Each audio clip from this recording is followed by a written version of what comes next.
याही वर्षी SK क्लबच्या वतीने व्हॉलीबॉलचे खुले सामने आयोजित करतो।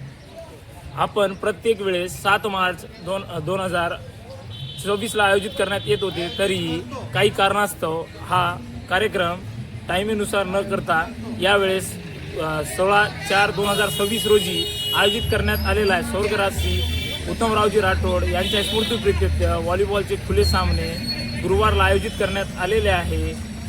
तरी या टुर्नामेंटमध्ये गावातील सर्व व्यापारी व प्रतिष्ठित नागरिक व सहकार्य केलेले गावातील लोक व नागरिक यांच्या काहीतरी आपल्या प्रोत्साहनामुळे हे कार्यक्रम पार पाडण्यात येत असतो। मी अध्यक्ष या नात्याने SK क्लबच्या वतीने व गावातील सर्व सहकार्य केलेल्या नागरिकांचा आभार व्यक्त करतो। सर्वांना उद्या दिनांक 16 एप्रिल 2026 रोजी SK क्लब येथे येऊन उपस्थित राहून ह्या कार्यक्रमाची शोभा वाढवावी व तसेच गावातील व परगावातील लोकांनी बी येऊन या कार्यक्रमाला व टुर्नामेंटला बघण्याची व पाहण्याची अशी मी आवाहन करतो व तरी सर्व नागरिकांनी यावे ही माझी नम्र विनंती। धन्यवाद।